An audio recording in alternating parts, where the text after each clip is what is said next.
आदरणीय धर्म शिक्षकांनो, मी आपल्या सगळ्यांचं या ऑनलाईन कोर्ससाठी हार्दिक स्वागत करतो.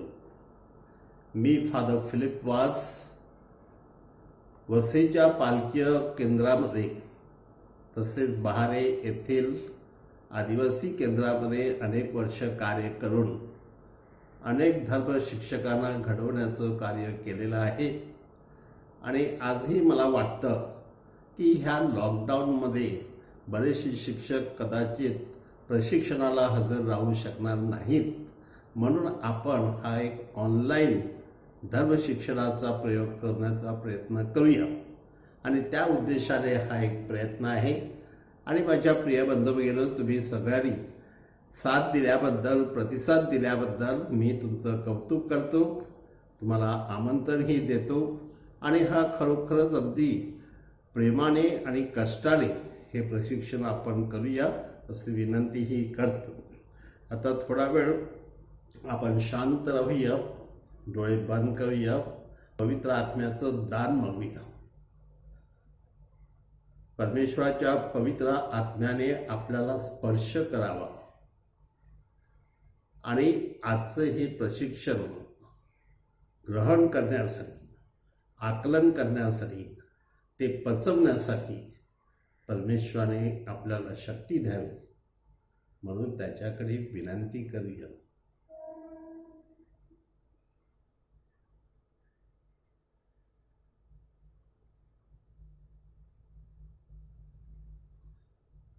तसेच पवित्र मरियेची मध्यस्थीही करूया. नमो कृपा पूर्ण मरिये, प्रभू तुझ्या ठाई आहे, धन्य तू स्त्रियामध्ये आणि धन्य तुझ्या उदराचे फळ येशू. हे पवित्र मरिये, देवाचे माते, आम्हा पाप्यांसाठी आता आणि आमच्या मरणाच्या वेळेस विनंती कर. आमेन. पिता, पुत्र आणि पवित्र आत्मा यांच्या नावे. तर माझ्या प्रिय बंधू-भगिनींनो, मी सांगू इच्छितो की धर्म शिक्षणाचे जे उमेदवार आहेत, ह्या उमेदवारांच्या नावाने म्हणजे शिक्षकांच्या नावाने हे अधिवेशन आहे. तर पहिल्या प्रथम मी तुमचं अभिनंदन करतोच आहे की परमेश्वराने तुम्हाला पाचारण केलं आणि तुम्ही परमेश्वराला प्रतिसाद दिला. ही एक महान गोष्ट आहे की परमेश्वर माणसाला नेहमीच बोलावतो, नेहमीच पाचारण करतो. आणि हे दैवी पाचन आहे, हे माणूस विसरतो आणि प्रतिसाद देईलच असं सांगता येत नाही. पण तुम्ही जे प्रतिसाद दिलेले लोक आहात, तुम्ही महान आहात, तुम्ही उत्कृष्ट शिष्य बनाल आणि म्हणून मी तुमचं स्वागत करतो. परमेश्वराने अब्राहमला बोलावलं तेव्हा तो म्हातारा होता. मोशेला त्याने बोलावलं तेव्हा तो तोतरा होता. दावीद ह्याला जेव्हा परमेश्वराचं पाचारण झालं तेव्हा तो गुराखी होता. किंवा गिद्यन ह्याला देखील परमेश्वराने बोलावलं तेव्हा तो गरीब होता. योहाना बाप्तिस्ता ह्याला परमेश्वराचं पाचारण झालं पण तरी तो डोक्याने फार गरम किंवा रागीट होता. अशा सगळ्या लोकांना परमेश्वराने बोलावलेलं आहे. म्हणून तुम्ही घाबरू नका की तुम्ही कोण आहात. तुम्ही परमेश्वराच्या प्रेमाला होकार दिलेला आहे, ही एक चांगली गोष्ट आहे आणि त्याबद्दल मी तुमचं कौतुक करतो.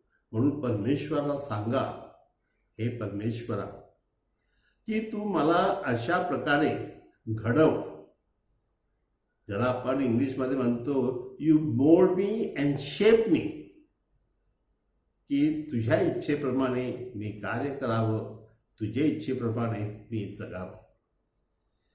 म्हणजे प्रिय मित्रांनो, तुम्ही आठवडाभर जय्यत तयारी करणार, कारण तुम्हाला ठाऊक आहे की तुम्हाला शिक्षण घ्यायचं आहे. विशेष करून जीव ओतून तुम्ही मुलांना शिकवणार, कारण तुम्ही जीव ओतल्याशिवाय, त्याच्यामध्ये समरस झाल्याशिवाय तुम्हाला ते शिक्षण खऱ्या आत्मीयतेने देता येणार नाही. आणि म्हणून परमेश्वराने तुम्हाला बोलावलेलं आहे. अशासाठी की ह्या मुलांना तुम्ही श्रद्धेमध्ये घडवावं आणि त्यांना तुम्ही ख्रिस्तमय करावं. आणि कदाचित येथूनच काही मुलं धर्मगुरूही होतील आणि ते तुमचं भाग्य असेल की परमेश्वराने तुम्ही त्यांना घडवण्यासाठी प्रयत्न केलेले आहेत आणि ते यशस्वी झालेले आहेत. माझ्या प्रिय मित्रांनो, आपणास येशू ख्रिस्ताकडून पाचारण आहे आणि मत्तेच्या मागच्या शुभवर्तमानामध्ये अध्याय 3, 4 ते 5 ह्यामध्ये आपल्याला ह्या पाचारणाविषयी सांगितलेलं आहे. तुम्ही नंतर हा संदर्भ उघडा आणि वाचा, कारण आपण सगळे बायबलच्या आधारे शिकत असतो. म्हणजे परमेश्वराने तुम्हाला पवित्र आत्म्यामध्ये अभिषिक्त केलेला आहे आणि ही फार उत्कृष्ट गोष्ट आहे. कारण येशू ख्रिस्त जेव्हा आला तेव्हा त्याने सांगितलं की मला परमेश्वर पित्याने अभिषिक्त केलेले आहे आणि त्याद्वारे मला निवडलेलं आहे, पाठवलेलं आहे. म्हणजे माझ्या प्रिय मित्रांनो, तुम्ही जातिवंत शिक्षकासाठी प्रयत्न करणार आहात. म्हणजे खरेच ज्याला आपण म्हणतो जातीने हाडाचे जे शिक्षक आहेत की जे जीव ओतून शिकवतात, मुलांना घडवणं हे त्यांचं उद्दिष्ट असतं, तर तशा प्रकारे तुम्ही प्रयत्न करणार आहेत. म्हणून मी तुमचं अभिनंदन करतो. आणि प्रिय मित्रांनो, हे पण एक लक्षात ठेवूया की तुम्ही कसेही असा. उदाहरणार्थ प्रभू येशू ख्रिस्ताने पेत्राला बोलावलं, पण पेत्र त्यावेळेला धांदरट होता, भावनिक होता. कदाचित तुम्हाला ठाऊक आहे की संत थॉमस हा संशयी होता. पौल तर येशूच्या विरुद्ध होता आणि त्याचा शत्रू होता आणि येशूच्या लोकांना मारण्याचं त्याने काम केलं होतं, तरी देखील परमेश्वराने पौलला बोलावलं. कदाचित जुन्या काळामध्ये तुम्हाला ठाऊक असेल की एलिया हा असा मनुष्य होता की तो वैतागलेला होता आणि तो आत्महत्या करण्याच्या प्रयत्नात होता, तरी सुद्धा परमेश्वराने त्याला बोलावलं. आणि बोलावल्यानंतर परमेश्वराला ठाऊक आहे की त्याचं कार्य त्याला करून घ्यायचं आहे आपल्याद्वारे, म्हणून परमेश्वर आपल्याला घडवणार. म्हणून तुम्ही घाबरू नका, कारण परमेश्वर तुमच्या पाठीशी आहे आणि परमेश्वर तुमच्या पाठीशी आहे तर तुमचं वाईट कोणी काही करू शकत नाही. म्हणून प्रिय मित्रांनो, तुम्हाला कोणी बोलावलेलं आहे, कोणी पाठवलेलं आहे हे लक्षात घ्या. कारण येशू ख्रिस्त सांगतो की माझ्या पित्याने मला पाठवलेलं आहे आणि हे पित्याचं कार्य करणं हेच एकमेव माझं कार्य आहे आणि मी आज्ञाधारक बनून हे पित्याचं कार्य करतो. तसं तुम्ही देखील आज्ञाधारक बनाल आणि येशूचं हे कार्य कराल ह्याविषयी त्याच्या मनामध्ये शंका नाही. म्हणून माझ्या प्रिय मित्रांनो, मी परमेश्वरमध्ये एक आहे, ही जी आत्मिक ओढ आहे, ही आत्मिक ओढ तुमची अधिकाधिक बळावली जावी म्हणून मी तुमच्यासाठी देखील प्रार्थना करतो. कारण प्रिय मित्रांनो, की परमेश्वर आपल्याला बोलावतो, परंतु आणि आपल्यावरती जबाबदारी टाकतो, ज्याला आपण म्हणतो की परमेश्वर त्याचं मिशन देतो. आणि येशू ख्रिस्त सांगतो की मला पाठवले आहे अशासाठी की मी दीनांना सुवार्ता सांगावी, जे ठेचले गेलेले आहेत त्यांना उठवावं, जे बंदिस्त आहेत किंवा ज्यांना दिसत नाहीत त्यांना डोळे द्यावेत.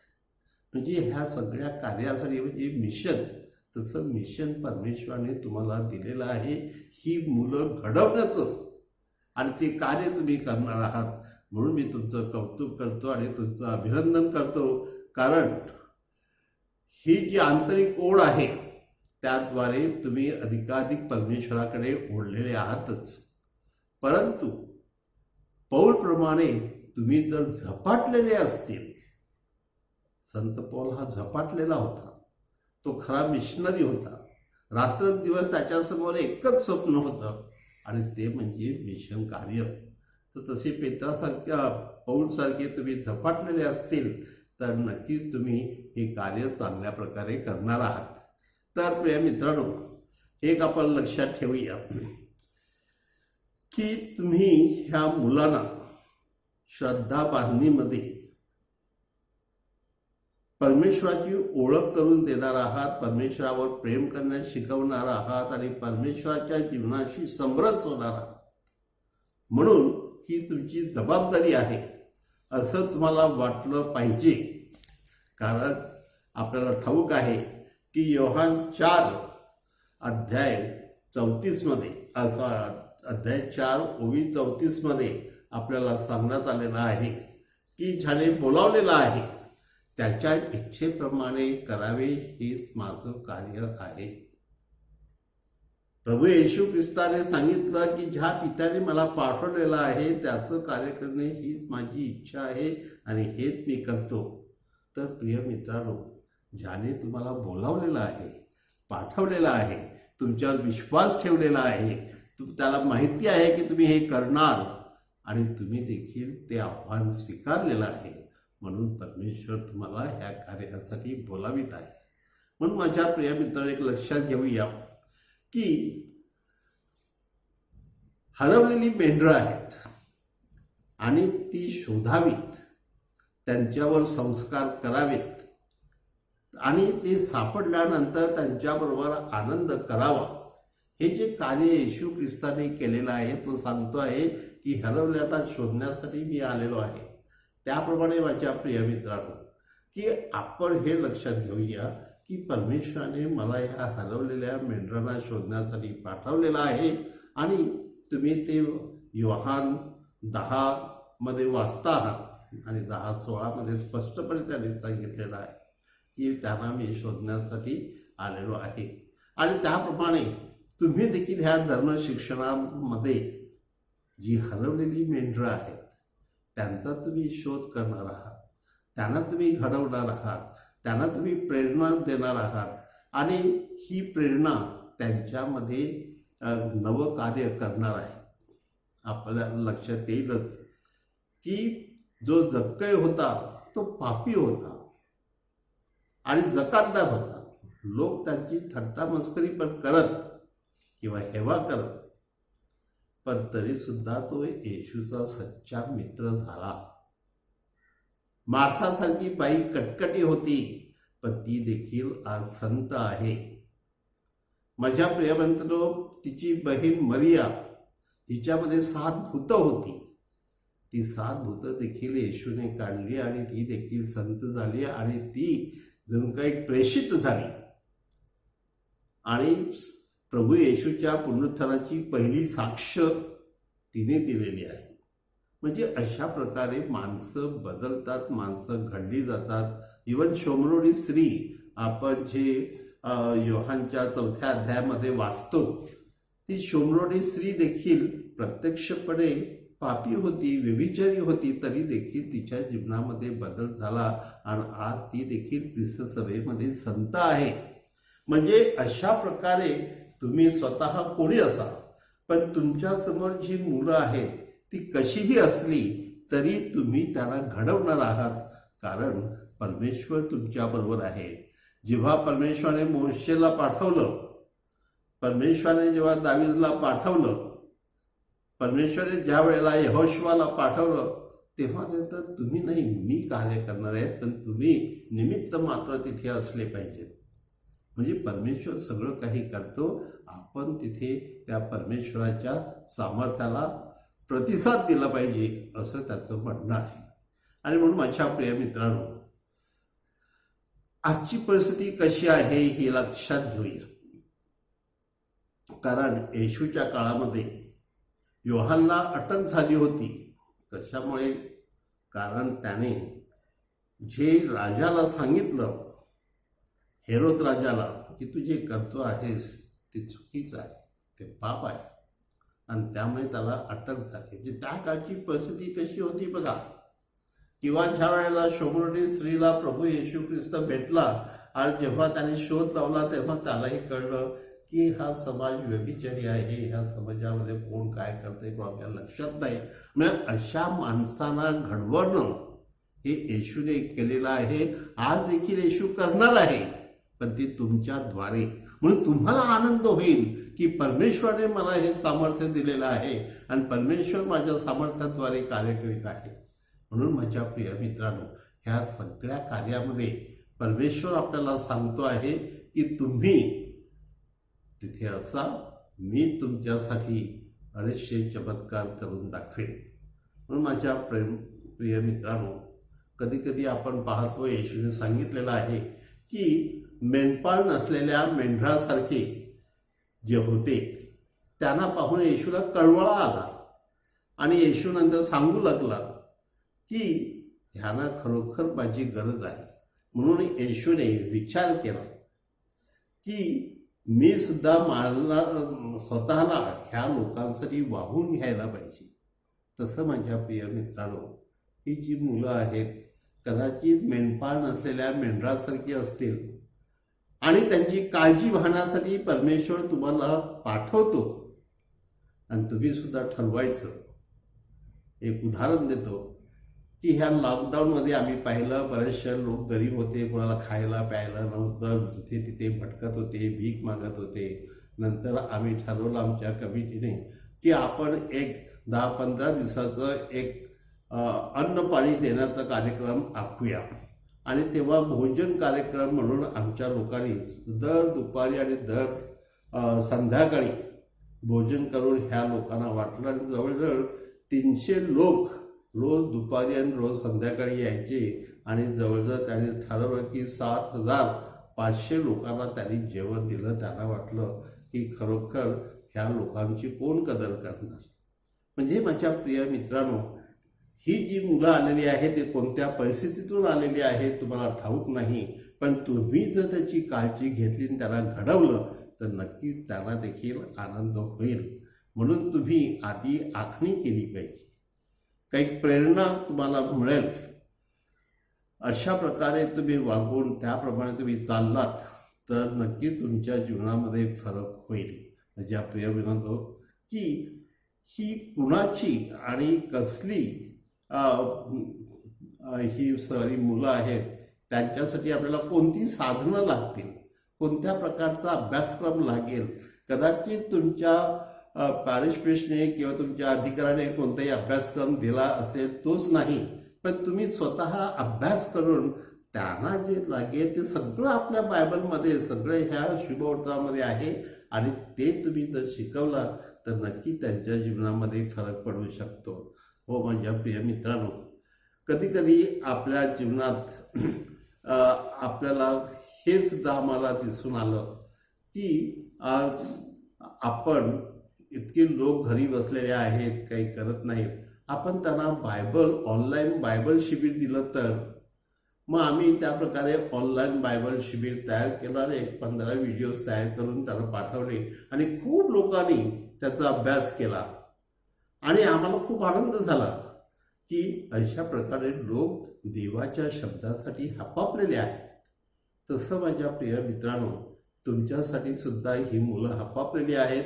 तुम्ही त्यांना जे देणार ते नेहमी ग्रहण करतील आणि त्याप्रमाणे जसं येशू ख्रिस्ताची प्रिय मित्रांनो कार्यदिशा ठरली होती तसं तुमच्या समोर देखील एक दिशा पाहिजे.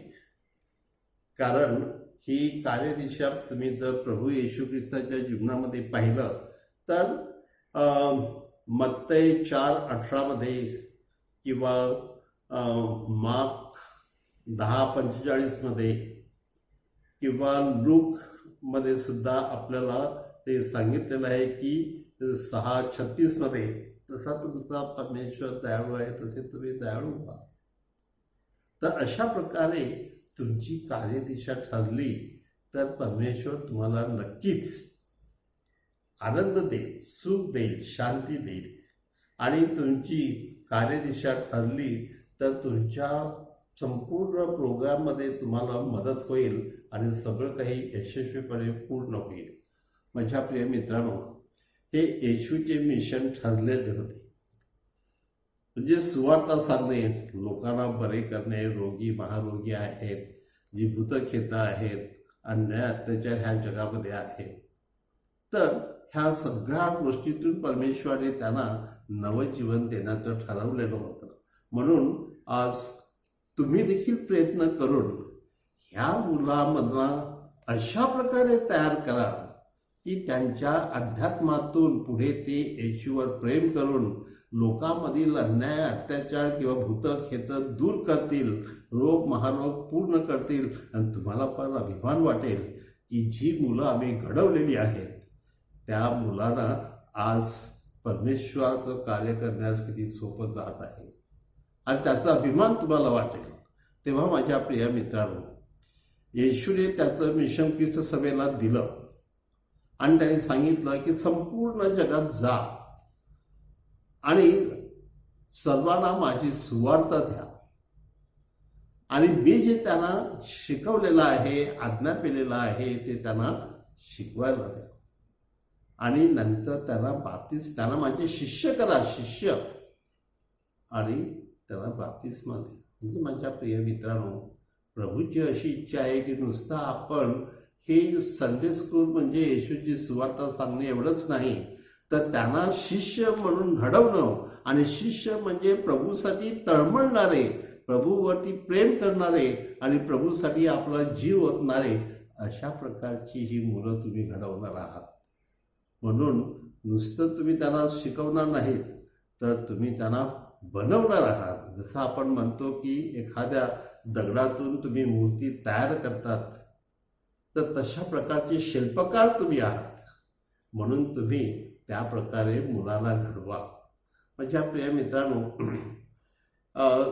जसं आपण म्हणतो की प्रभू येशूच्या समोर अनेक अडचणी होत्या आणि त्यावर त्याने मात केली होती. तो कोणत्याही अडचणीला घाबरला नाही, कोणत्याही व्यक्तीला घाबरला नाही. म्हणून मी तुम्हाला सांगतो की प्रभू येशूवर विश्वास ठेवा, तुम्हाला शक्ती देतो. त्याने आपल्या शिष्याला सांगितलेलं आहे, लोक तुम्हाला पकडतील, तुरुंगात टाकतील, मारतील, ठार करतील, तुमचा जीव घेतील, परंतु तुमचा आत्माला ते स्पर्श करू शकणार नाही. तसं प्रभू येशू ख्रिस्तात तुमच्या जीवनात ज्या अडचणी येतील त्यावेळेला प्रभू येशू ख्रिस्तासमोर आपलं स्वतःचा आत्मा ठेवा आणि सांगा, प्रभू तुझ्यासाठी मी काही करायला तयार आहे. आणि मग तुमच्या सगळ्या अडचणी दूर होऊ शकतात. तुम्हाला नवे मार्ग त्यासाठी शोधावे लागतील. कदाचित नवी शक्ती तुम्हाला मिळेल आणि त्याद्वारे जे दिव्यत्वाचं दान आहे ते तुम्हाला प्राप्त होऊ शकते.